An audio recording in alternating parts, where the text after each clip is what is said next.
Татарстан Республикасы Диния нәзарәте башлангычы белән тормышка ашырылган гышыр садакасын җыю һәм халыкның мохтаҗ катламнарын азык-төлек белән тәэмин итү кампаниясе тәмамланды. Аның нәтиҗәләре буенча Татарстан Республикасында рекордлы күләмдә төгәлрәге 1377 тоннадан артык гышыр садакасы җыелды. Чагыштыру өчен Татарстанда 2017 елда 160 тонна гышыр садакасы җыеп таратылган иде. Мөхтәсибәтләр арасында беренче эшлектә Балык бистәсе, Питрәч һәм Сарман районнары. Шулай ук республикабызның башка районнары да зур активлык күрсәтте дип белдерде Татарстан Диния нәзарәтенең Зәкәт хәйрия фонды генераль директоры Булат Мәрдәнов.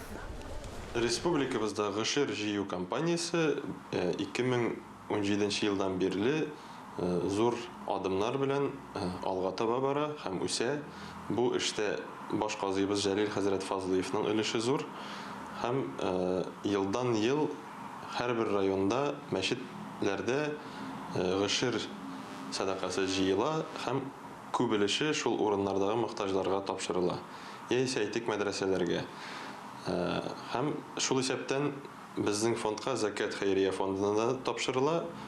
Мәсәлән, шулай ук Ярдәм хәйрия фондына да тапшырыла һәм без инде күбесенчә Казаныбыздагы мохтаҗ гаиләләрне шул ризык белән тәэмин итәбез.